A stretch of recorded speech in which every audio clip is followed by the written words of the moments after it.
Então, como eu já tinha avisado agora no início, né, nós tivemos a aula 5, quando nós acabamos aí a teoria efetiva associada ao setor de Higgs, a teoria eletrofraca, e agora a gente está iniciando nesse segundo tempo da aula agora, a aula 6.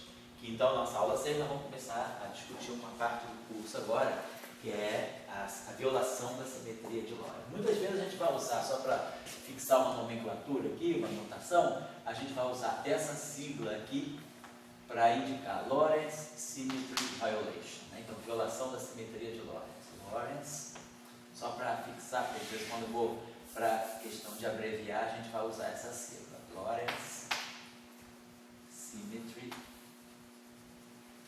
Violation. Então, a primeira pergunta que a gente se faz é: para que estudar?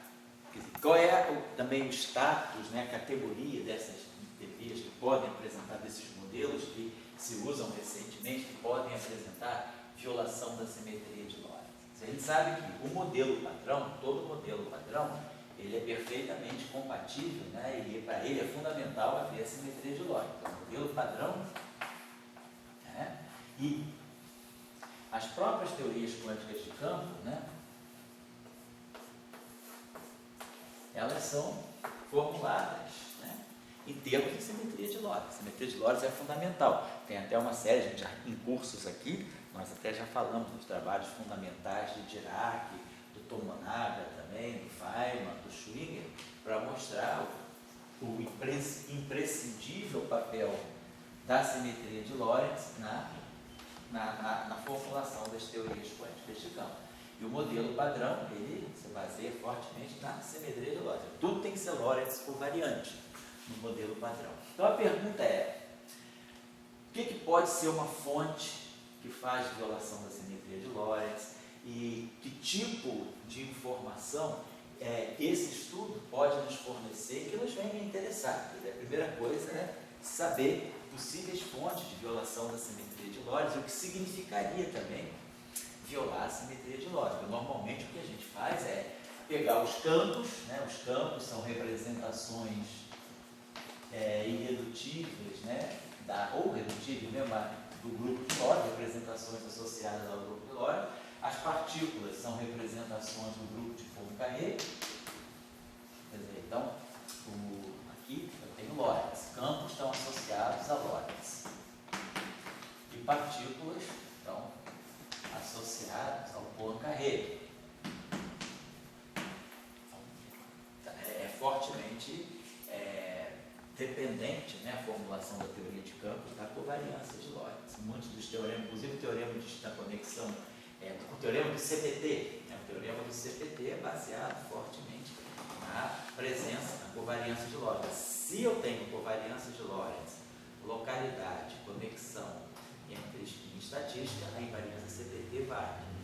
Então, uma das hipóteses, né, do teorema do CPT é a invariância de Lorentz. Então, agora, por que a gente estaria interessado em ver possíveis fontes da violação da simetria de Lorentz? Então, a gente começa a imaginar, quer dizer, sempre tendo essa discussão da teoria efetiva, que o modelo padrão, a gente assume toma o ponto de vista de que o modelo padrão, ele já é um modelo efetivo, ele já não é uma física fundamental. Quer dizer, o modelo padrão não é mais visto, quer dizer, não é mais uma física fundamental, já se pensou que fosse.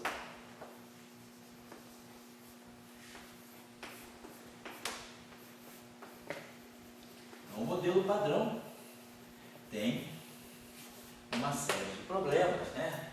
Entre elas, por exemplo, o primeiro problema sério do modelo padrão é o problema da hierarquia de gate, né? O problema que quebrando-se a simetria de Lorentz, a simetria de gate, espontaneamente nós não temos nenhuma proteção para a escala marcada, pela escala determinada pelo valor esperado no vácuo do campo de Higgs. Por quê? Porque quem quebra a simetria é o escalar, e os escalares podem adquirir correções quadráticas na sua massa, e isso aí vai desestabilizando a hierarquia de Higgs. Então nós temos o problema da naturalidade, problema da quebra da hierarquia de Gauge no modelo padrão. Depois temos o próprio problema da massa do Higgs. A massa do Higgs é um parâmetro que eu não consigo, não é determinado. A massa do Higgs, no potencial de Higgs, o parâmetro de massa entra e já aparece como a massa do Higgs. Depois nós temos também o problema da simetria matéria-antimatéria, no modelo padrão. Nós temos também o problema do pequeníssimo momento de polo magnético, momento de polo elétrico do nêutron, também é um problema do modelo padrão. Outro problema do modelo padrão é não dar nenhuma indicação sobre o que possa ser matéria escura, né? E também a gente pode imaginar o problema do CP forte. Então, outro problema do modelo padrão, nós não temos as massas dos neutrinos. O modelo padrão é assim, o neutrino não é massivo. Então, o modelo padrão, um modelo razoavelmente bem aceito, né? Porque ele tem sido bastante testado e vem sendo sempre confirmado no LHC. Até agora nós não temos evidências fortes de violação do modelo padrão, mas a gente sabe que, como uma teoria fundamental, ele tem um outro problema também no modelo padrão, que ele não inclui a gravitação. Ele não mostra que a gravitação tem uma origem comum com as demais interações. Então a pergunta é, ele deve ter uma física mais fundamental do que o modelo padrão. Ao longo dos anos 70 e 80, a gente viu que o modelo padrão ele é parte de uma teoria maior, mais ampla, que é a teoria de grande unificação. Então nós temos as chamadas GUTS, as Grand Unified Theories, e aí o modelo padrão ele deve vir como um modelo efetivo de uma teoria, de um modelo mais completo, que são as grandes unificações, com simetria SO5, ou a teoria grande unificada com o modelo SO10, ou a teoria grande unificada com simetria E6. Então a gente tem vários padrões de teorias de grande unificação e as quebras de simetria devem nos levar no final às simetrias do modelo padrão, SO3, SO2, 1. Mas a gravitação sempre de fora, mesmo dentro das grandes unificações, a gravitação está de fora. Um outro passo, além do modelo padrão, também que veio nos anos 70, foi a introdução da supersimetria e da supergravidade. Tanto a supersimetria quanto a supergravidade, elas vieram para um pouco melhorar questões do modelo padrão, como, por exemplo, a hierarquia de rede, o problema das massas dos escalares. E agora, a supersimetria, ela nos traz um novo espaço associado à supersimetria. A supergravidade, nós temos o superespaço, e esse superespaço, ele tem coordenadas extras, que são as coordenadas grassmannianas, né? Mas, de qualquer forma, a supersimetria, ela é compatível, a supersimetria também é compatível com a simetria de Lorentz, né? Dentro da supersimetria, a própria álgebra de supersimetria, ela pressupõe que ela é uma extensão da álgebra de Poincare. Então, a representação em partículas persiste, simplesmente a gente agora tem férmions e bósons no mesmo multiplete, mas a gente não tem nenhuma indicação, isso não viola a simetria de Lorentz. Então a pergunta é, por que poderia, né, uma teoria mais fundamental do que a própria supergravidade ou as próprias teorias de grande unificação nos dá uma indicação de violação da simetria de Lorentz? A questão é, da onde viria, né, a violação da simetria de Lorentz? Onde ela pode provir? Da gravitação, na gravitação quântica, nós temos, né, quando a gente pensa na gravitação, na formulação, não diria nem na formulação clássica, na formulação quântica da gravitação, nós temos os elementos que vão ganhar status de campo. A métrica do espaço e tempo, nós temos a conexão, que não necessariamente é a conexão de Cristófilo, é uma conexão afim, que pode inclusive ter torção. Então, nós temos a torção e temos a curvatura.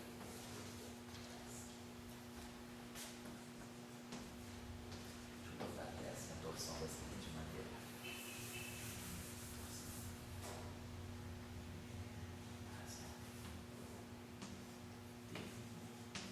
Esses índices aqui são chamados índices de Freire, esses índices aqui são os índices de espaço-tempo. Então, a torção é uma dos-forma, a curvatura é uma dos-forma e a métrica está associada à chamada Filbert. E a sua inversa. A pergunta é, será que nesse nível, um nível mais fundamental, eu poderia ter alguma indicação de que a gravitação, vamos pensar assim, a gravitação quântica, ela age numa escala bem inferior à escala de grande unificação. Ela vai para a escala inferior, que eu digo, de distância, de comprimento, mas uma escala mais alta. Quer dizer, a gravitação quântica, ela vai estar operando na escala de Planck, 10 elevado a 19 GeV. Então, nessa escala, e aí a física que nós observamos aqui, tanto a física de grande unificação, quanto a física do modelo padrão, é uma física de energia muito mais baixa. Quer dizer, nós estamos falando de 10 deixa eu botar aqui, nós estamos falando de 10 a 19 GeV, a escala do Planck, é a escala, vamos dizer assim, a escala da quantum gravity, a escala da gravitação quântica. Não estou nem ainda falando de teoria de cordas, não. A escala da gravitação quântica. Depois nós temos 10 a 16 GeV, incluindo supersimetria, é a escala de grande unificação, se a gente acredita que tem SUS. Nas faixas de 10 a 13 GeV, nós temos a escala de supersimetria. Se há uma quebra de supersimetria no chamado setor explodido, ela ocorre nessa faixa de 10 a 3 GeV, 10 a 13 GeV. Depois a gente tem um pequeno deserto aqui, e a gente chega em 10 a 2 GeV, que é onde a gente tem a quebra da simetria eletrofraca. Aqui a gente tem a escala eletrofraca, que é a escala aqui, a escala na qual o modelo padrão tem sua simetria SO2 e U1 quebradas, Então, nós temos, a pergunta é, será que nós, estando nesse nível aqui, no nível da teoria eletrofraca, e a gravitação estando aqui, será que a gravitação, quer dizer, nesse nível em que a gente está falando de distâncias tão pequenas quanto 10 a menos 33 centímetros, será que não poderia acontecer algum fenômeno mais fundamental que pudesse mostrar que para nós estamos numa energia muito baixa? Então, se a gente está nessa energia muito baixa, a gente ainda está percebendo uma estrutura do espaço-tempo muito contínua. A gente está falando de distâncias aqui na faixa de 10 a menos 18 metros, 10 aqui, 10 a menos 17 metros. Então, a gente está praticamente a 16 ordens de grandeza da escala de Planck, 17 ordens de grandeza da escala de Planck. Então, eu estou falando de uma distância na faixa de 10 a menos 16 centímetros, 10 a menos 18 metros. Então, a gente ainda não consegue ver uma estrutura, a estrutura mais fundamental do espaço-tempo.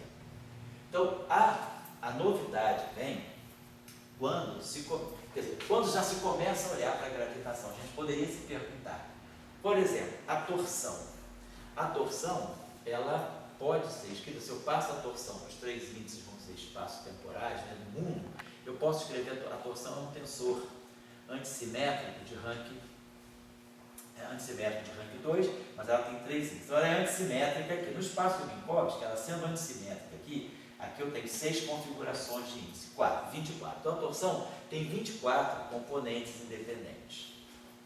Vou apagar aqui. E essas 24 componentes independentes, eu posso escrever, eu posso reduzir, olhar um pouco as representações irredutíveis do grupo de Lorentz que estão aqui dentro. Por exemplo, a torção aqui, ela tem esses dois índices antissimétricos. Esses dois índices aqui estão formando a representação 1, 0 mais 0, 1. Tá? Aqui é a representação de dimensão 6 associada a esses dois índices aqui. E aqui nós temos uma representação vetorial, que é a representação meio-meio. Então, eu estou fazendo esse produto tensorial aqui. Então, a torção, ela pode ser decomposta em representações irredutíveis do grupo de Lorentz.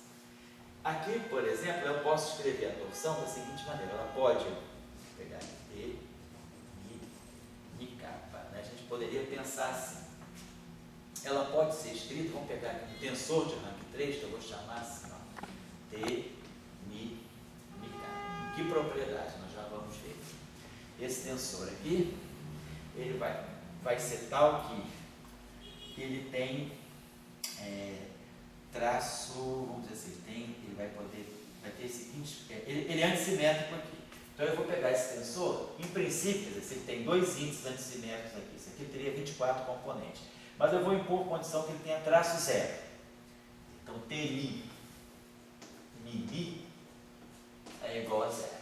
Eu não preciso colocar T Mi igual a zero, porque devido à antissimetria, se esse primeiro índice aqui contraído já dá zero, o segundo índice contraído também já vai dar zero. Então eu ponho essa condição. Uma outra condição que eu posso impor é essa aqui. Epsilon Mi kappa lambda T Mi kappa lambda igual a zero. Vamos pensar o seguinte. Essa condição aqui está me tirando quantas componentes? Eu tenho 4 equações aqui. Aqui eu também estou com essa equação aqui tem 4 índices independentes. Então essa equação aqui, na verdade, são 4 equações. Então, com essas duas condições, eu perdi 8 componentes aí. Então, esse tensor aqui é um tensor, se eu pegar esse tensor com essas características, né, ele tem 16 componentes. Então, sobram 16 componentes aqui. E aí, aqui, devido a essa estrutura aqui é antissimétrica, eu posso dizer o seguinte, eu posso escrever esse tensor aqui, quando a gente acerta um coeficiente aqui, como algo desse tipo, T kappa Mi, vezes um vetor, vamos dizer assim, Vni, menos T kappa Ni, vezes um vetor Vni, e aqui eu posso colocar mais um epsilon, vou fazer o seguinte, deixa eu botar esses 3 índices aqui embaixo, fazer assim.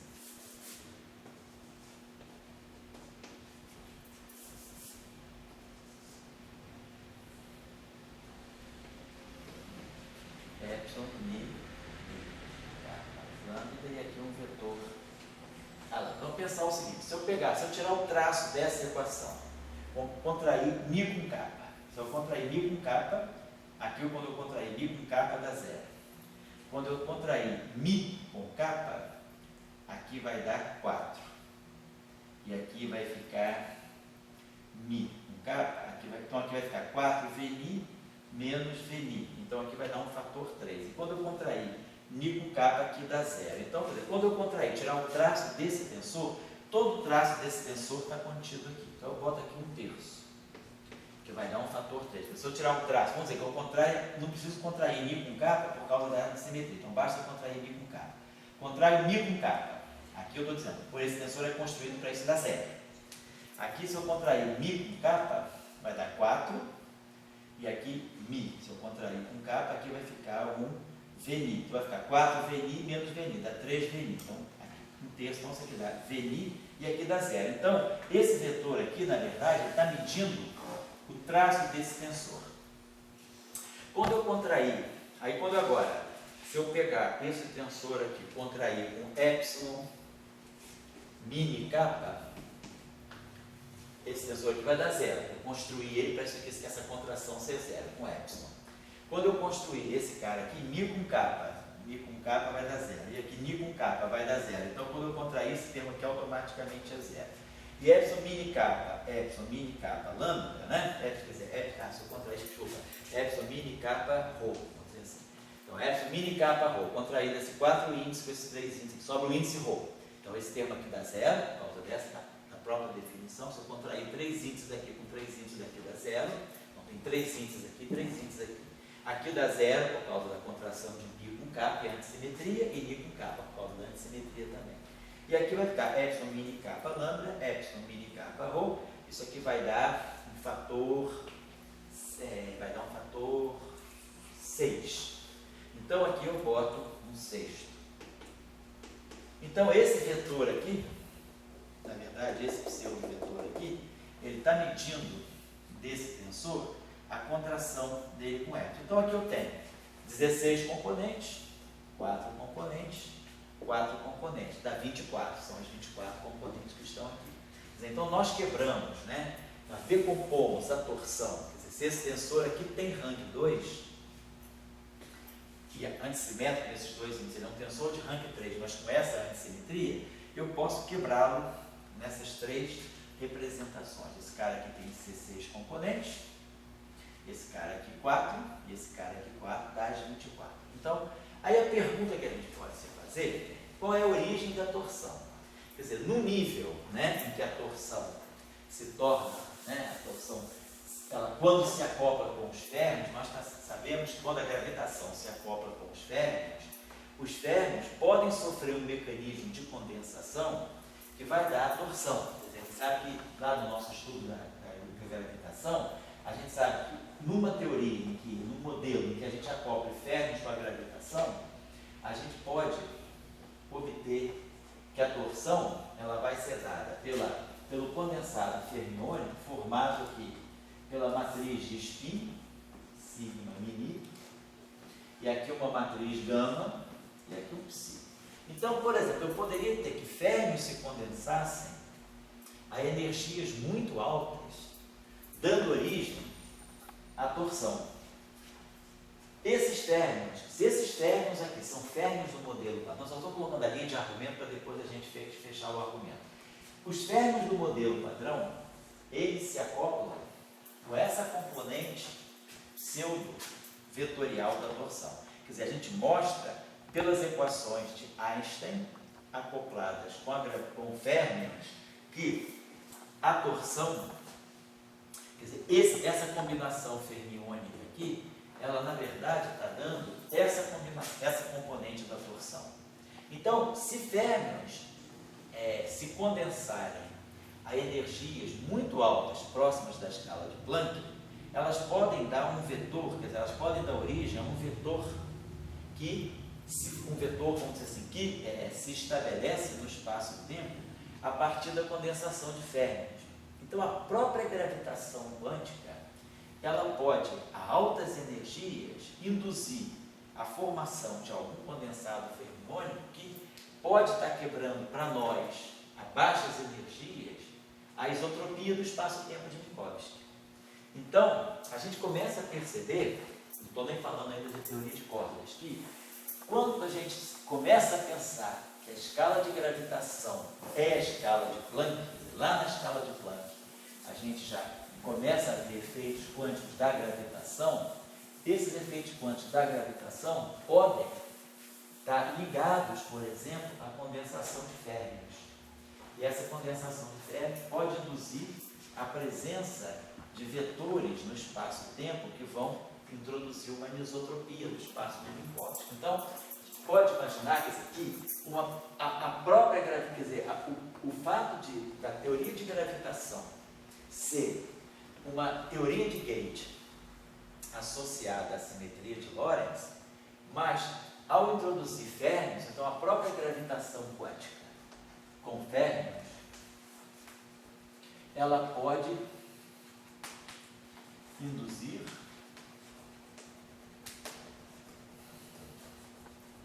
violação da simetria de Lorentz, que ocorre na escala de Planck.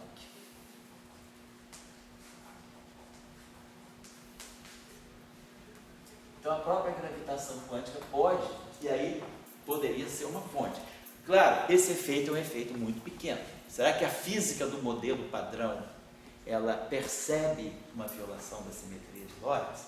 Então, será que a gente poderia, né, ter no nosso nível de energia dos aceleradores, ou olhando a própria astrofísica, né, nesse nível de energia que a gente consegue estudar, será que a gente poderia perceber algum efeito da quebra da simetria de Lorentz? Por que esse efeito seria interessante? Se ele é detectado, será que ele pode dizer para a gente qual é a física fundamental que está acima do modelo padrão? Qual seria a melhor, indicar uma estrada para a gente buscar a melhor física fundamental?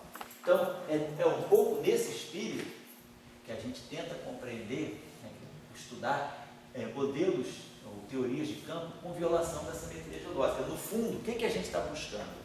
A gente está buscando esses efeitos, buscando verificar se esses efeitos são detectáveis e se eles são detectáveis, qual é a melhor maneira de descrevê-los.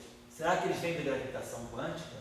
Será que eles vêm da supergravidade? Então, qual é a origem, qual pode ser a origem da violação da simetria de Lorentz? E aí, essa origem pode estar nos indicando, pode nos indicar qual é a física mais fundamental, além do modelo padrão. Pode nos indicar quais são os melhores caminhos, além do modelo padrão. Por isso que, vamos dizer, é importante, quer dizer, tem significado, tem motivação, né, é justificado se estudar teorias com violação da simetria geológica. Claro que tem razões ainda também mais sólidas. Em 1989, né, tem um famoso trabalho do Seymour e do Kosteleck, aqui.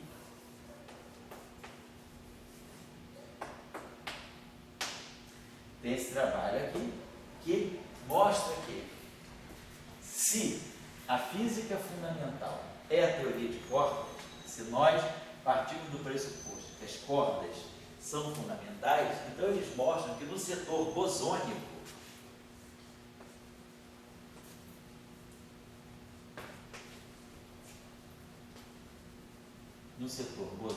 né, campos tensoriais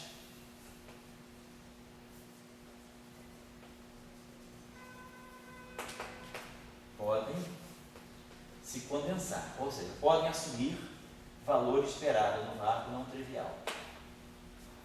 Vácuo expectation value diferente de zero.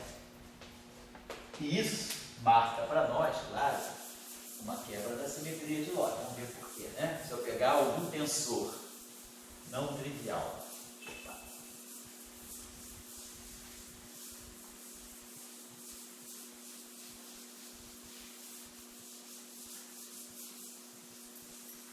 se eu pegar alguma representação, vamos dizer que eu tenho um certo campo, que é uma representação irredutível do grupo de Lorentz, campo φ. Se eu pegar o valor esperado no vácuo desse φ, então vamos imaginar que esse campo aqui tenha um spin não trivial, ele tem spin S. Então esse estado é um estado de spin S. O vácuo, a gente espera que seja, o vácuo deve ser um estado de spin trivial, spin zero. O vácuo é isotrópico. Então esse ket aqui vai ter spin S. E aí, o spin S, se esse S aqui é diferente de zero, se esse campo aqui não é escalar, ele tem um spin não trivial, então esse ket aqui tem spin S, mas esse ket aqui tem spin zero. Então, a simetria de Lorentz nos diz que esse valor esperado no vácuo deve ser zero. Agora, se nós tivermos, então, um campo com spin não trivial, que toma valor esperado no vácuo diferente de zero, então isso aqui está marcando uma violação da simetria de Lorentz. Porque isso está querendo dizer o quê? Que o nosso vácuo tem uma direção privilegiada, a direção desse spin aqui. Então, se eu pegar, por exemplo, um campo vetorial, vou pegar um campo vetorial aqui.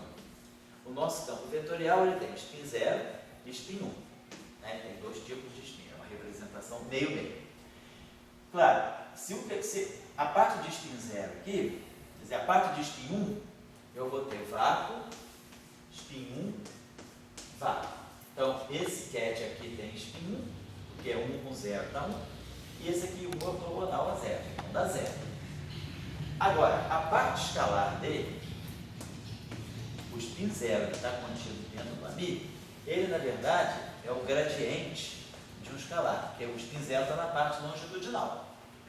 Então, eu teria esse vetor aqui, essa divergência, atuando nesse campo aqui. Mas, eu posso, então, escrever isso aqui da seguinte maneira: 0, φ de x, 0. Se eu tenho variância translacional, esse valor esperado no vácuo aqui, quer dizer, esse deve ser independente de x, porque se eu tenho variância translacional, eu posso aqui colocar o operador de momento, né? É menos IPX, é IPX, faço aqui e coloco aqui também. É é a IPX. Coloco isso aqui. E aí, é a IPX, é a menos IPX, é a mais aqui, menos aqui. Então, é a menos IPX, φ de x é a IPX, quer dizer, esse operador aqui, batendo nesse, me dá o φ de zero. O vácuo tem momento zero, então esse operador aqui batendo no vácuo dá 1. O vácuo tem momento zero, então esse operador aqui dá 1. Então, eu posso mostrar que o valor esperado no vácuo de um campo φ de x é, na verdade, o valor esperado no vácuo do campo tomado em x igual a zero, ou seja, esse elemento de matriz aqui é constante no espaço-tempo, então essa derivada é zero. Então, nem a parte escalar do campo vetorial, que é a parte longitudinal do campo vetorial, vai ter valor esperado no vácuo diferente de zero. Por quê? Por causa da invariância translacional do vácuo. Então, para campo de spin 1, simetria de Poincare, Lorentz, invariância translacional, me diz que isso tem que ser zero. Se eu pegar um campo de spin meio, aí é mais drástico ainda, porque meio com zero dá meio, e meio ortogonal ao vácuo dá zero. Então, não tem nem spin zero aqui dentro. Então, sempre que eu tiver campos com spins diferentes de zero, tomando o valor esperado no vácuo diferente de zero, eu vou criar uma anisotropia no vácuo. E é isso que a gente está chamando de violação da simetria de Lorentz. Quer dizer, o vácuo deixa de ser invariante rotacional, ele deixa de ser isotrópico. Nesse sentido. Tem uma discussão mais sutil aí, nós vamos apurar também melhor depois, que é a discussão da violação da simetria de Lorentz no sentido ativo e no sentido passivo. Ou seja, no sentido ativo, é no sentido das chamadas transformações de partícula. E no sentido passivo, é no sentido de transformações de observador. Nós vamos trabalhar melhor isso na próxima aula. Eu estou querendo aqui introduzir as maiores motivações, as melhores motivações para a gente estudar a quebra da simetria de Lorentz. Então, na teoria de cordas, esse trabalho aqui de 89, esse é um Nuclear Physics. É um Physical Review do Samuel e do Kosterlitz. Eles mostram que nas teorias de cordas bosônicas, tensores não triviais podem assumir valor esperado no vácuo diferente de zero. Então, eu teria, por exemplo, um campo tensorial, um campo com alguns índices aqui, assumindo o valor esperado no vácuo diferente de zero. Então, esse campo aqui carrega spins, então isso significa que eu não tenho mais a ortogonalidade entre o spin 0 e o spin S. Quando isso aqui deixa de ser verdade, quando isso aqui passa a ser verdade, isso aqui é diferente de zero, isso significa, para esse valor esperado aqui ser diferente de zero, eu teria que, o meu vácuo necessariamente também teria que ter um spin, para poder fazer alguma coisa que não é ortogonal a esse spin aqui. Então, tensores que tomam valor esperado no vácuo diferente de zero estão indicando que o vácuo não é invariante, não é isotrópico, não é invariante rotacional. Então, segundo esse trabalho aqui do Kosterlitz e do Samuel, a fonte de quebra da simetria de Lorentz pode vir também das próprias teorias de cordas, que são teorias mais fundamentais ainda, do que a própria gravitação quântica. Então, seja do ponto de vista da gravitação quântica, quando os ferros podem se condensar, que do ponto de vista das teorias de cordas, onde campos tensoriais podem se condensar, nós podemos obter vetores ou tensores que vão levar a uma violação da simetria de Lorentz. Agora, violação da simetria de Lorentz, nesse sentido, significa, não é que você rompeu os postulados de Einstein dizendo que você tem velocidade, que a luz não é mais um absoluto, não é isso. É dizendo que existe uma anisotropia no espaço-tempo. Quer dizer, a quebra da simetria de Lorentz, ela indica para nós a existência, de uma anisotropia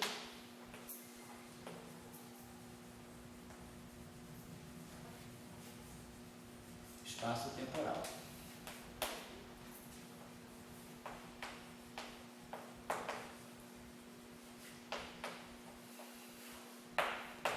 A gente poderia se colocar a seguinte questão: imagine que eu tenho um modelo com um campo vetorial simples, um campo vetorial neutro.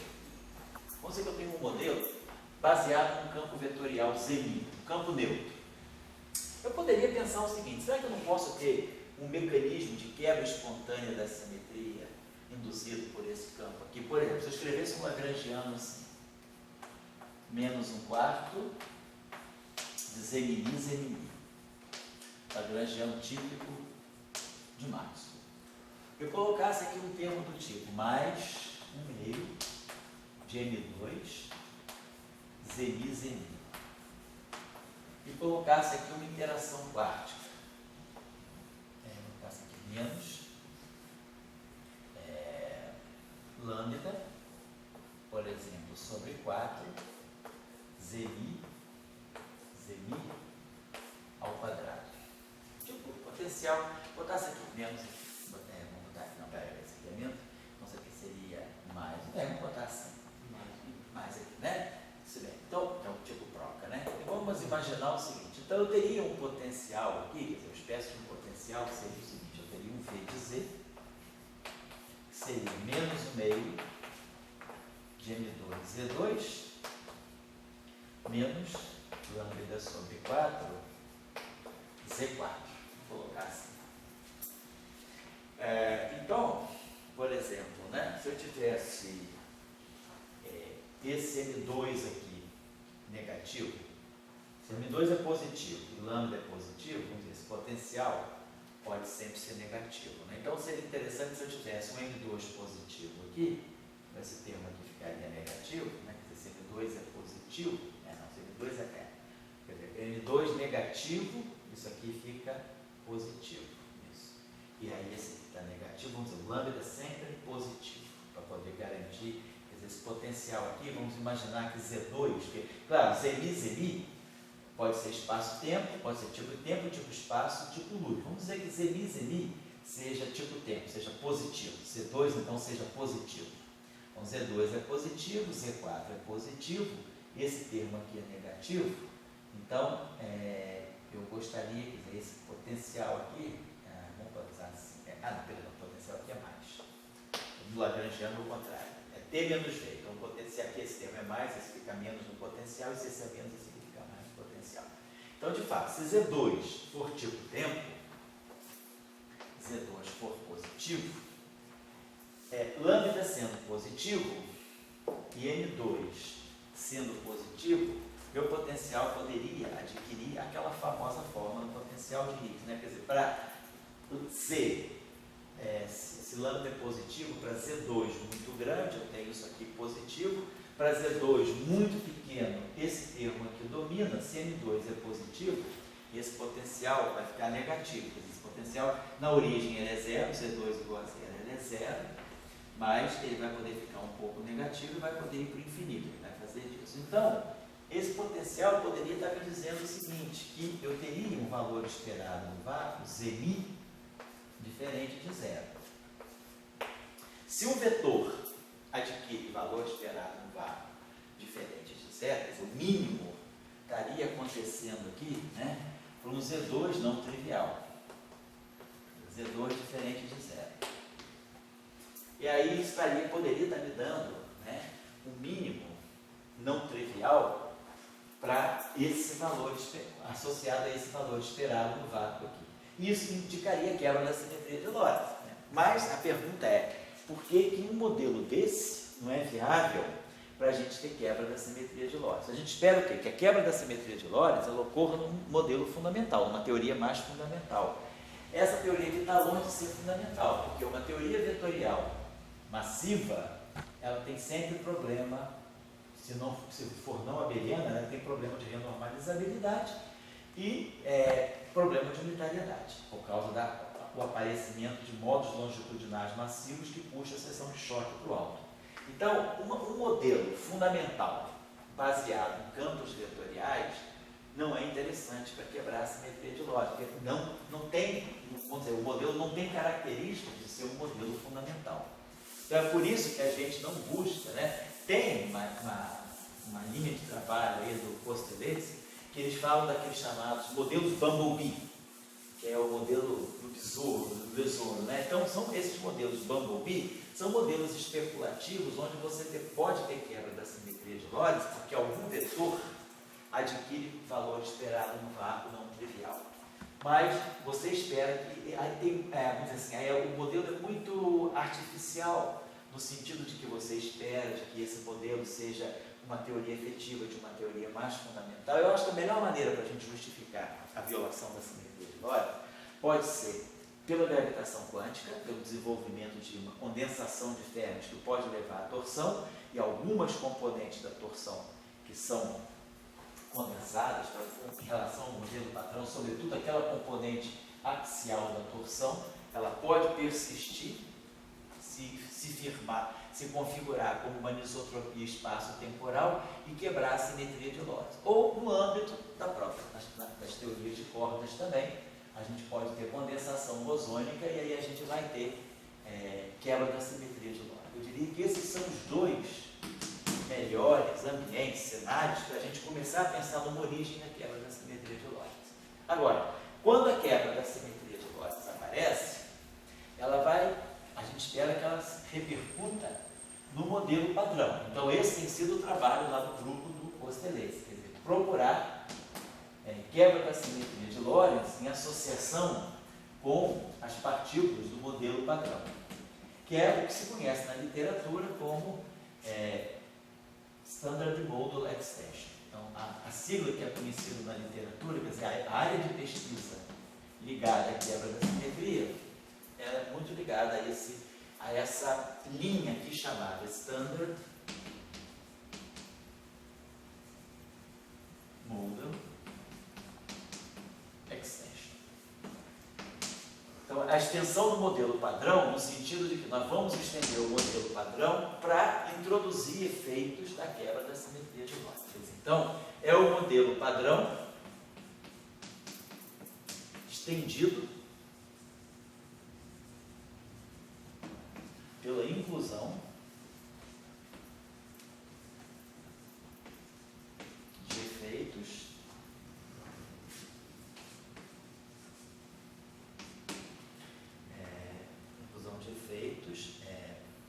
associados à quebra da simetria de Lorentz.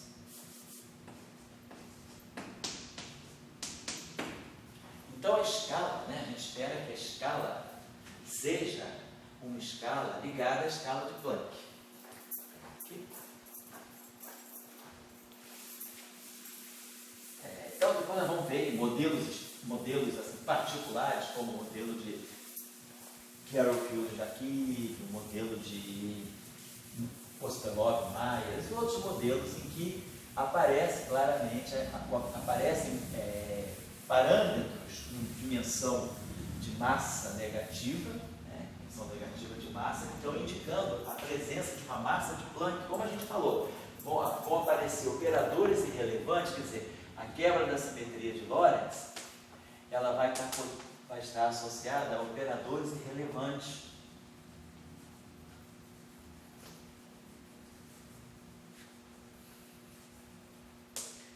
Com dimensão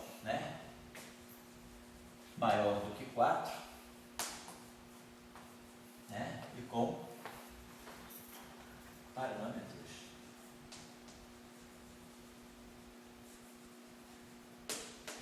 com dimensão de massa negativa,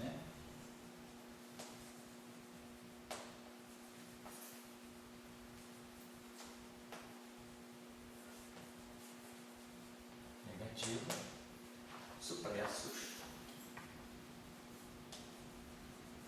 pela massa de Planck. Então, supresso por potência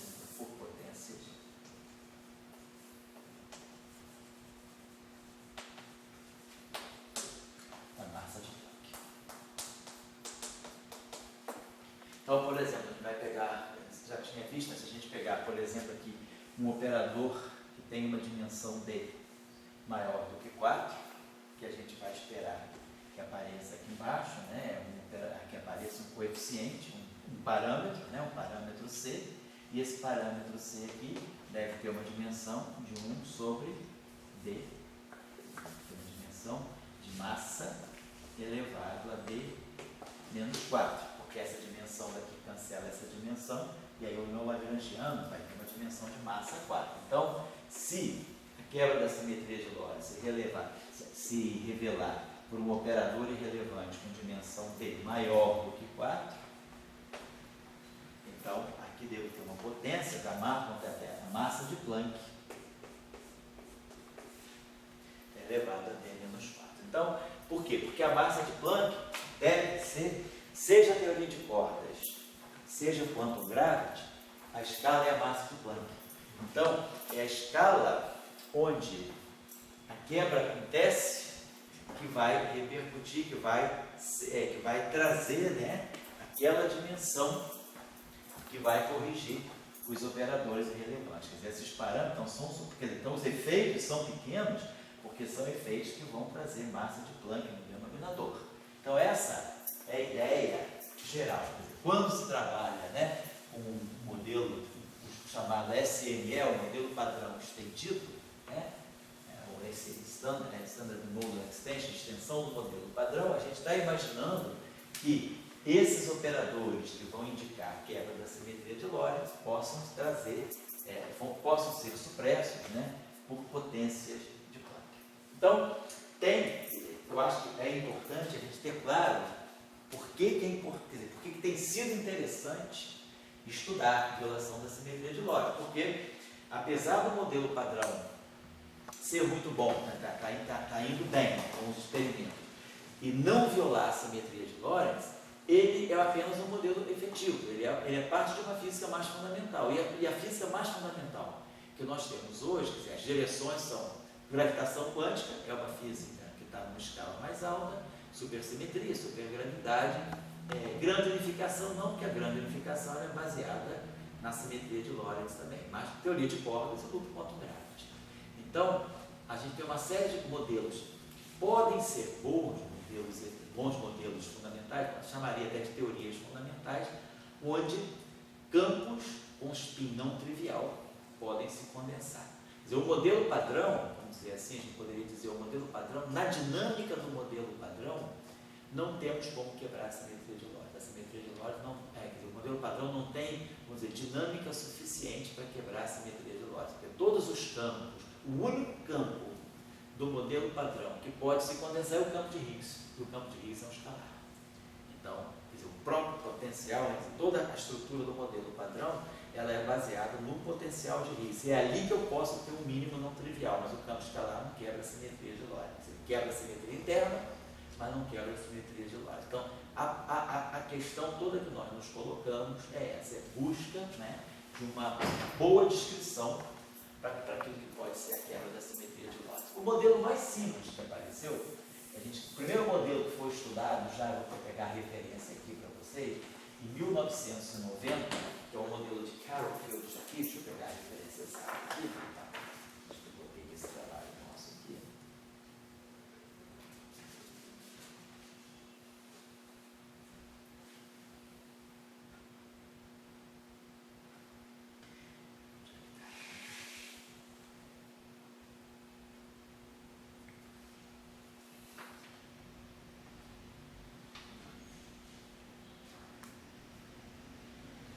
Que eu botei nesse trabalho que a gente fez a referência, que é o que eu já fiz.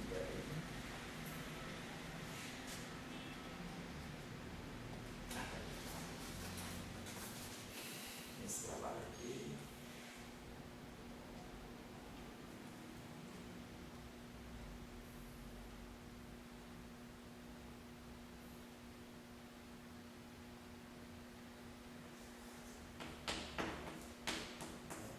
Chantello.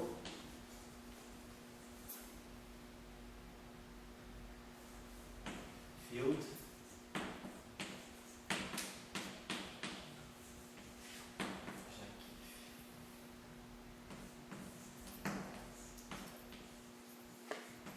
Esse trabalho aqui é um trabalho, eu acho que tem um trabalho do Postelets e do Seymour aqui.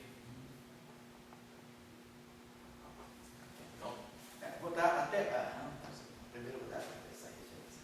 Então, esse trabalho aqui do Carroll Field Jacques, esse trabalho aqui, Limits, Ana Lawrence, Limits. Então esse trabalho aqui é praticamente o trabalho que inaugura a era do estudo da fenomenologia, né? Limits, Ana Lawrence.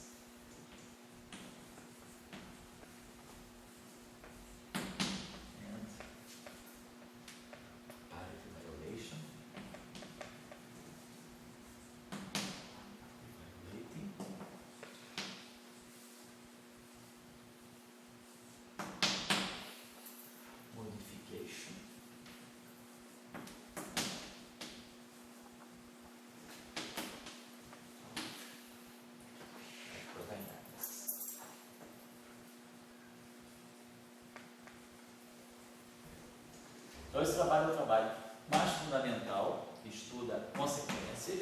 Ele está publicado no Physical Review.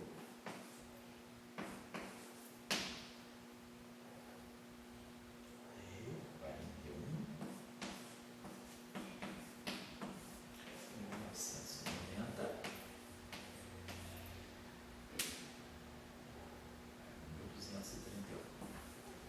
Então esse trabalho foi logo estudado logo após o trabalho fundamental do Seymour Filho Kosterlitz, que eu vou colocar aqui para vocês.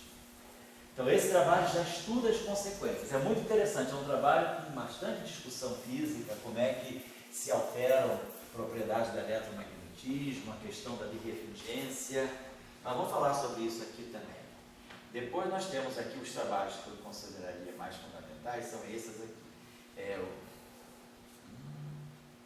Esse aqui é o trabalho do Kosterlitz e do Seymour, né?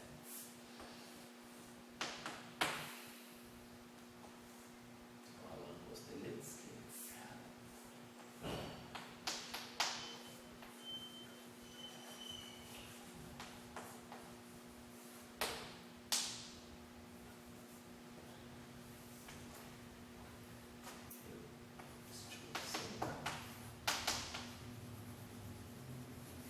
Trabalho aqui é Spontaneous Gradient of Lorentz Symmetry.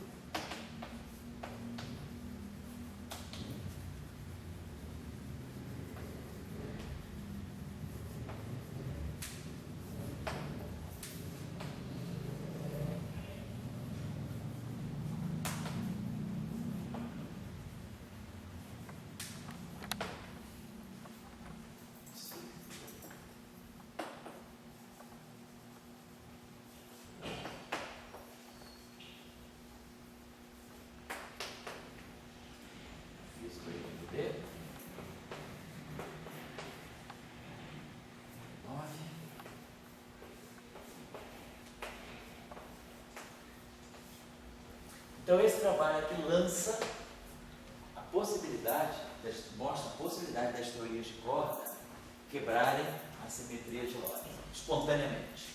E aí logo em seguida, no ano de 90, Carol Field e Jacquini fazem um trabalho em que eles trazem a possibilidade dessa violação da simetria de Lorentz, também violar a paridade na eletrodinâmica. Então esses dois trabalhos são os trabalhos assim, que basicamente inauguram a área.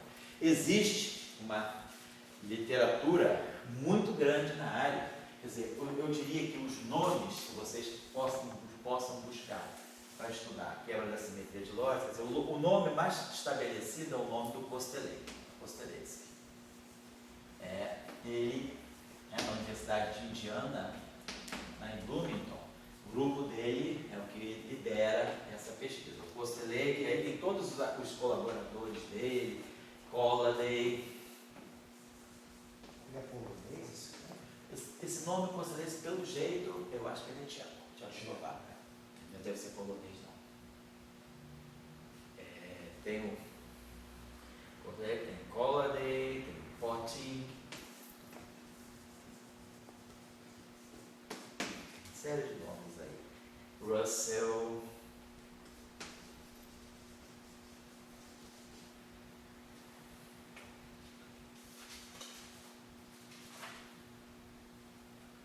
Bom, a área aqui no Brasil também, tá? Essa área teve essa repercussão aqui no Brasil. Não nós aqui, mas o Maranhão também, o Manuel Messias e grupo com Casana, tem uma forte atividade Também tem atividade em João Pessoa, com um grupo lá do Petrov.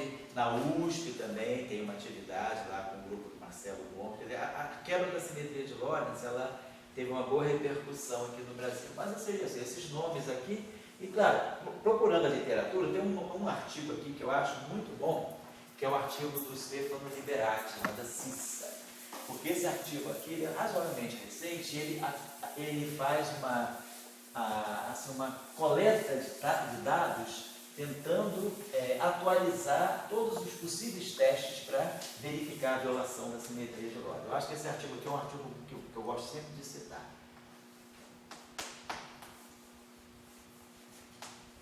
Stefano Liberati.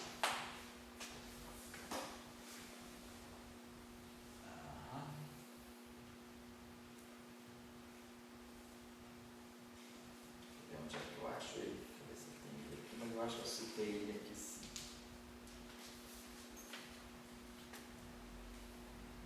Está aqui. Tests of Lorentz Invariance. Esse artigo é muito bom, porque ele faz uma revisão também de artigos anteriores, faz uma coleção boa dos artigos anteriores. Lorentz Invariance.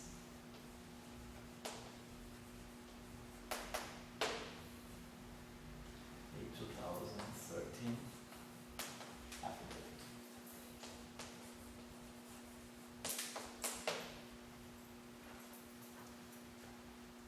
Está no clássico, ainda quanto grande.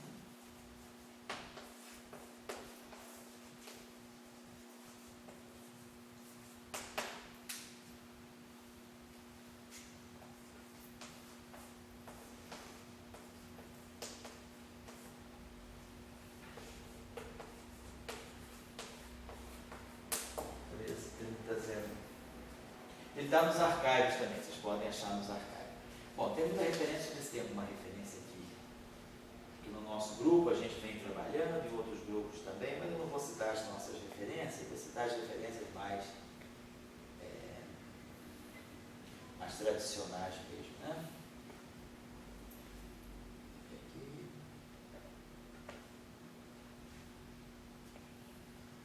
Eu acho que em termos assim de resultado geral, assim, essas referências aqui já dão para iniciar. Depois a gente posso trazer mais referências que vocês podem encontrar. A gente vai estudar, a gente vai passar um tempinho aqui estudando o modelo de Kerr-Jacobi, né? E com supersimetria, são os efeitos também ligados à supersimetria, né? Deixa eu ver se tem algo mais recente com dados assim.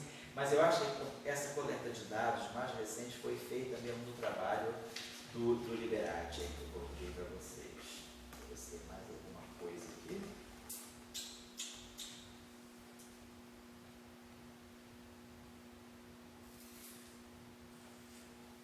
Tem toda uma discussão ligada à supersimetria, mas eu não vou chamar a atenção ainda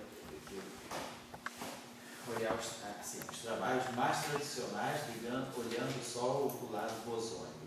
Esse trabalho aqui, esse aqui é o de supersimetria. Tem um trabalho muito bom do Myers e do Pospelov, que talvez, mas a gente vai falar sobre ele, a gente vai ter que trabalhar um pouquinho em cima dele, mesmo que ele não esteja citado aqui nesse meu trabalho, que eu tenho aqui a citação ao Pospelov só no caso da supersimetria, mas a gente vai poder falar de situações, tem um trabalho dele muito bom que ele estuda situações não supersimétricas, que eu acho que é bem interessante. Bom, eu acho que outra coisa aqui,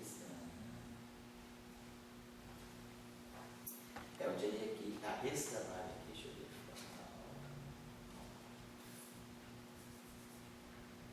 Eu acho que são esses aqui. Então, só para chamar a atenção. Então, esse trabalho do Kerr-Jacobi, deixa eu colocar aqui para vocês a ideia dele, para a gente poder, que ele vai ser o trabalho que vai guiar um pouco a nossa discussão. Rodrigo, assim, vocês que são lá da UERJ, que estão mais interessados nesse tópico, assim, vocês não tiveram nenhuma iniciação ao assunto, não, né? Então, tá. Então, o mesmo modelo do Kerr-Jacobi vocês não conhecem. Então, vamos partir desse pressuposto aqui. Então o modelo de Carroll-Field aqui, ele é baseado na seguinte forma. Então ele foi, já que, então vamos assim, tentar organizar assim, a atividade. Em 89, aquele trabalho que eu coloquei ali, gostei desse do Samuel, eles mostram que potencialmente as teorias de corda podem dar origem à quebra da simetria de Lorentz. E a quebra da simetria de Lorentz, ela pode vir pela condensação de um campo de natureza tensorial, em particular um vetor. Então a ideia do Carroll-Field aqui foi a seguinte: nós conhecemos as teorias de Chern-Simons, por isso está o nome do Jacquille aí, Chern-Simons em 3 dimensões. Então em 3 dimensões, né, a ação de Chern-Simons, ela tem uma forma muito particular. Né? O tensor epsilon mini kappa está aqui, então o que se faz é isso, a gente tem o AMI, F mini kappa, vou colocar assim, né? Aqui, coloca-se o campo, coloca-se um parâmetro aqui, porque em 3 dimensões o campo vetorial tem dimensão meio, então meio, aqui tem dimensão 3 meios da 2, então coloca-se aqui um parâmetro de massa, e aqui a gente coloca, vamos dizer assim, isso aqui vai colocar um D, vai colocar aqui um fator 2. Então, essa é a forma do termo de Chern-Simons em 3 dimensões. Então a ideia é que nós possamos, né, então, e outra coisa, nós já estudamos isso aqui em outros cursos, né, termo de Chern-Simons em 3 dimensões, quer dizer, abeliano aqui, né, QED, né, ele é um termo invariante de Gauge, a menos de integrações por partes. Eu posso fazer aqui invariante de Gauge, mas aqui não é, então aparece um dm alfa, mas aí eu posso fazer a integração por partes e ganhar a identidade de Bianchi. Então esse termo aqui é invariante de Gauge, a menos de uma integração parcial, e uso a identidade de Bianchi para o campo F. Beleza. A ideia seria, como fazer um termo de Chern-Simons quadridimensional? Então, em 4 dimensões, o meu tensor epsilon tem 4 índices, epsilon, mini, kappa, lambda. Então eu posso sim colocar o potencial de Gauge aqui. Posso sim colocar o field strength aqui. Mas vai me sobrar um índice. E aí a ideia foi associar esse índice que sobra a um vetor de fundo, né, botar assim, e esse vetor de fundo, quer dizer, então dizer, esse vetor V aqui, ele não é um campo dinâmico, ele é um parâmetro, ele é um vetor de fundo. De tal maneira que, claro, agora a situação fica um pouquinho mais complicada, a invariância de Gauge não é imediata, esse termo aqui é invariante de Gauge, mas aqui aparece um dm alfa. Então, quando eu for fazer a variação de Gauge desse termo aqui, eu tenho 2 integrações por partes. Eu posso trazer a derivada para cá, quer dizer, quando eu fizer a transformação, a variação de Gauge, vou botar aqui, a variação de Gauge desse termo aqui. Então, esse aqui é o nosso Lagrangiano de Chern-Simons, mas é o Lagrangiano de Chern-Simons, de Carroll-Field aqui. Então, não vamos nem colocar mais Chern-Simons, vamos colocar aqui Carroll-Field aqui. Então, quando eu vou fazer a variação desse Lagrangiano aqui, de Gauge, eu variando a transformação de Gauge vai bater direto aqui. Então, quer dizer, o delta disso aqui vai ser o meio do epsilon mi kappa lambda Vmi dmi alfa F kappa lambda. Daí eu faço integral. Aí eu imaginando que eu estou dentro de uma ação, vou fazer integração por partes. Então vão sair 2 termos daqui, menos dmi Vmi alfa F kappa lambda e menos alfa Vmi dmi F kappa lambda. Estou lembrando que tem esse F aqui na frente. Esse termo aqui, o epsilon, contraído com essa derivada do F, me dá exatamente a identidade de Bianchi. Então, esse epsilon com esses F's aqui, devido à total antissimetria em mi kappa lambda, vai me dar a identidade de Bianchi para o F. É zero. Ou seja, eu posso até pensar também que isso aqui é o seguinte, é dI d kappa a lambda menos d kappa dI a lambda. Eu vou ter sempre antissimetria e ni kappa e simetria em ni kappa, antissimetria e kappa ni e kappa. Então, quer dizer, esse termo aqui é identicamente zero por causa do epsilon. Então, esse termo aqui não contribui. Agora, eu vou ter invariância de gauge desde que esse termo aqui é antissimétrico. Devido a minice antissimétrico, quem vai aparecer aqui, na verdade, vai ser a combinação antissimétrica. Vai ser o meio de deni, veni, menos deni, veni. Então, a condição de invariância de gauge é que esse V tenha rotacional nulo. Então, o lagrangiano de Kerr-Field Jaquif, ele é invariante. Se nós fizermos integração por partes, usarmos a identidade de Bianchi e ainda tivermos que esse vetor externo, ele satisfaz a essa condição aqui. Então, esse vetor externo, que vem de alguma física mais fundamental, ele tem que ter rotacional nulo. Claro, se ele for o gradiente de um escalar, por exemplo, né, localmente, eu posso imaginar que ele é o gradiente de um escalar S. Então, essa equação é sempre satisfeita. Então, o modelo de Kerr-Field Jaquif, ele justamente fala quebra de Lorentz e quebra de paridade, que é aquele termo lá, quebra de paridade, né, se o vetor V é um verdadeiro vetor. Deixa eu apagar aqui rapidinho. Apagar aqui. Quer dizer, ele quebra a simetria de Lorentz em que sentido? No sentido de que, se eu fizer uma transformação de Lorentz só esse campo aqui, esse aqui não é um campo, então fica como um campo externo parâmetro. Então, se eu fizer a transformação de Lorentz no setor eletromagnético, eu vou ter transformação de Lorentz só aqui. Eu não vou poder, vou gerar lambdas aqui, esse índice aqui vai ficar fora. Eu não vou ter invariância de Lorentz se eu não fizer a transformação de Lorentz em cima desse campo aqui, desse vetor. Na próxima aula nós vamos discutir isso melhor. Que seria o ponto de vista das transformações de observador e o ponto de vista das transformações de partícula. No momento eu não vou chamar muita atenção disso, prefiro fazer na aula que vem. O que eu queria chamar a atenção aqui é para quebra da paridade. Por exemplo, esse termo aqui é epsilon, mi, tá, lambda, vi, ani, f kappa lambda. Vamos então pegar. Vamos supor mi igual a zero. Mi igual a zero, eu vou ter epsilon, zero, I, JK, V0, aí, FJK. Então, o epsilon pode ser, quer dizer, esse mi é um índice temporal. Depois eu tenho uma outra, nunca dois índices vão poder ser temporais por causa do epsilon. Vamos pegar que o índice mi seja temporal. Mais epsilon, mi, zero. Então, se o mi for temporal, aqui eu vou ter I, 0, JK. Aí eu vou ter VI, A0, FJK. Vamos supor agora que o índice kappa seja temporal. Então eu vou ter epsilon I, J0 kappa, VI, AJ, F0 kappa.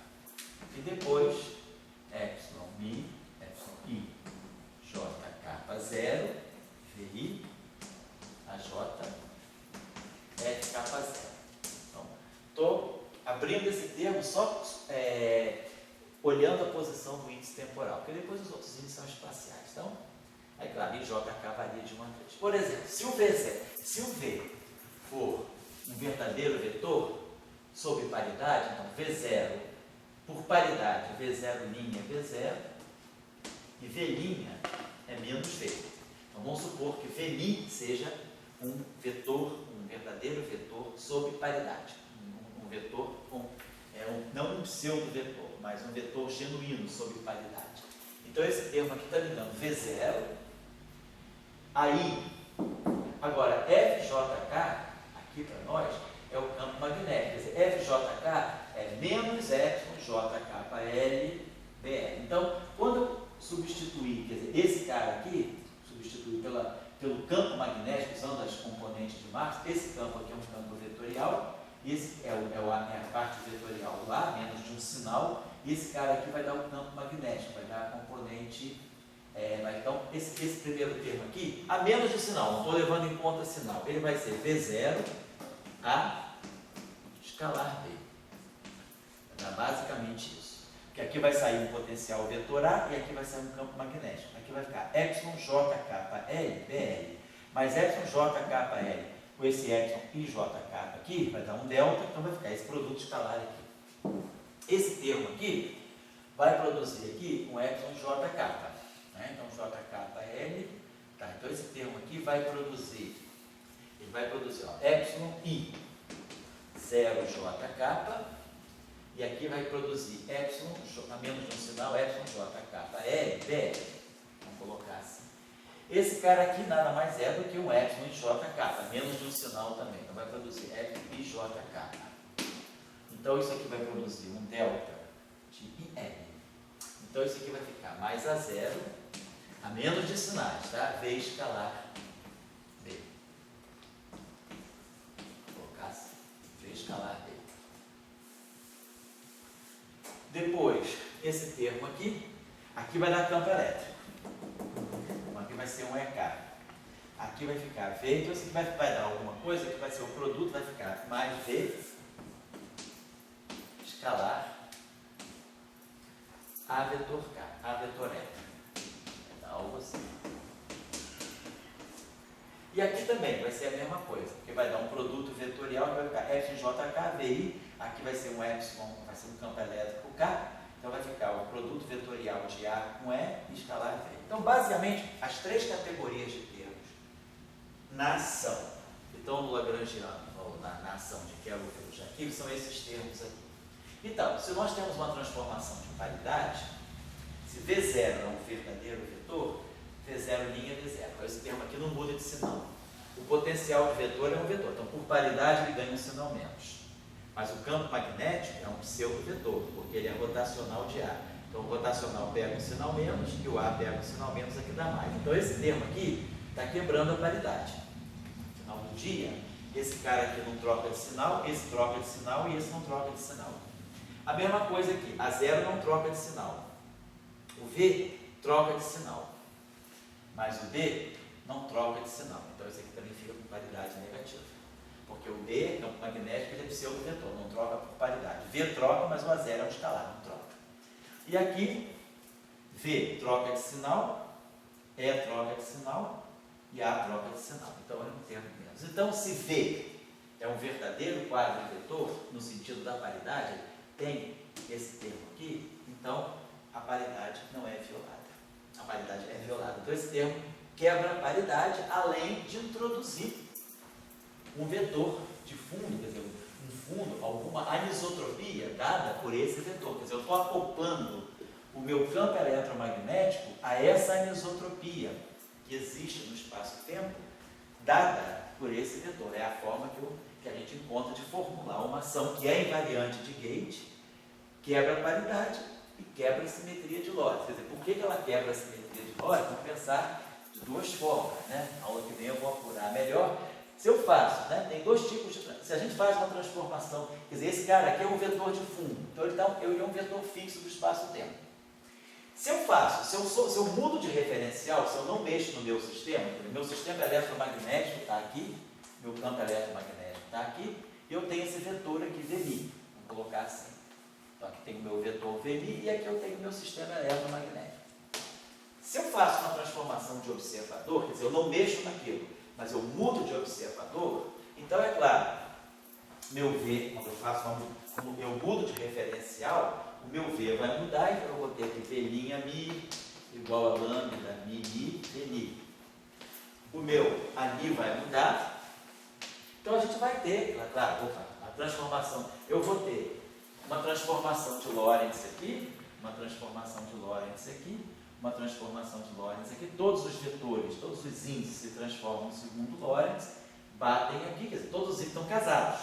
Então, naturalmente, isso aqui é invariante de Lorentz, quando todos os índices se transformam. Eu vou ter uma matriz lambda aqui, vou ter uma matriz lambda aqui, e eu vou ter duas matrizes lambda aqui, porque o F, né, quer dizer, a transformação de Lorentz, vou apagar aqui, lembrando aí os nossos cursos, né, de relatividade, de eletromagnetismo, de grupo de Lorentz, só para lembrar rapidinho, deixa eu apagar aqui.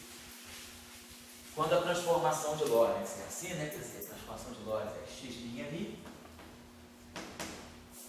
lambda mini x'. Né? E aí a gente sabe que a métrica se transforma, e aí a gente sabe ds' que é dx' mi, eta mini dx mi, né? Então a gente tem aquela condição que isso aqui é igual a ds2, então isso aqui tem que ser dx mi, eta mini dx mi. Então a condição que sai daqui é lambda transposto eta lambda ser igual a eta. Essa é a condição, né, de simetria de Lorentz. A métrica fica invariante. Então está certo. Então essa condição pode ser escrita assim. Quer dizer, lambda transposto. Aqui a métrica é embaixo, né? Então, mi. Isso aqui vai ser um eta mini. Então, lambda transposto mi kappa. Eta kappa lambda. Lambda mi. Isso aqui é eta mini, né? Essa é a lei de transformação. Tá certo. Bom, deixa eu só escrever aqui da seguinte maneira. Então, temos essa relação, se lambda transposto eta lambda igual a eta. Então, se eu pegar agora o índice covariante, o índice covariante ele é assim, né? Quer dizer, o vetor covariante, x' mi. Como é que x' mi se transforma? Tem o seguinte, então nós temos que x' mi embaixo, né? Vou botar assim, x' embaixo é a métrica vezes o x em cima. Né? Isso aí é a passagem do índice contravariante para o índice covariante, vou botar assim. Se eu fizer uma transformação de Lorentz, então, né, eu vou ter x' embaixo, vai ser a métrica, vezes esse carinha aqui em cima. Né? Então, vou botar assim, x' mi, tá logo uma vez, x' mi, vai ser eta mini, x' mi. Agora, essa transformação de Lorentz aqui eu conheço, então isso aqui vai ser eta mini, lambda de kappa x kappa. Para lembrar.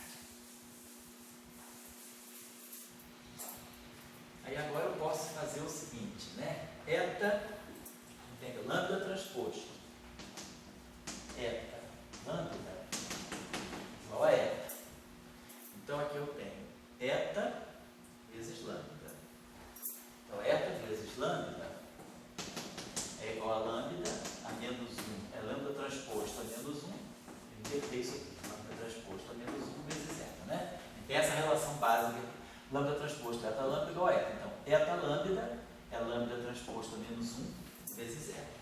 E o que eu tenho aqui é justamente o produto de eta vezes lambda. Então, eu vou poder escrever isso aqui como sendo lambda transposto a menos 1 vezes eta. Então, eu vou ter x' mi vai ser. Então, só para não ficar carregando bem, só botar em forma mais compacta, então eu vou ter o seguinte: x' embaixo vai ser eta lambda, esse x em cima. Aqui, ó. X' embaixo vai ser eta lambda e esse x em cima. Então, agora, eta lambda é lambda transposto a menos 1. Vezes eta. E aí x em cima. Substituir isso aqui. Eta lambda, por lambda transposto a menos 1. Aí agora eu multiplico por lambda transposto. Então eu vou ter lambda transposto, x' embaixo, igual a eta, x em cima. Mais eta, x em cima, é o x embaixo. Então eu tenho que o x. Então eu tenho que o x' embaixo, ele se transforma como lambda transposto, né? Mi. Então eu posso até inverter aqui, então vou botar o x, eu quero o x' embaixo, né? O x' embaixo se transforma. Então o x' embaixo, só inverter aqui, vai ficar. Então vou deixar como estava, então perdão. Fica assim, ó. Ficava melhor assim, ó. Fica lambda transposto a menos 1. Então, tá? Lambda transposto a menos 1. Agora,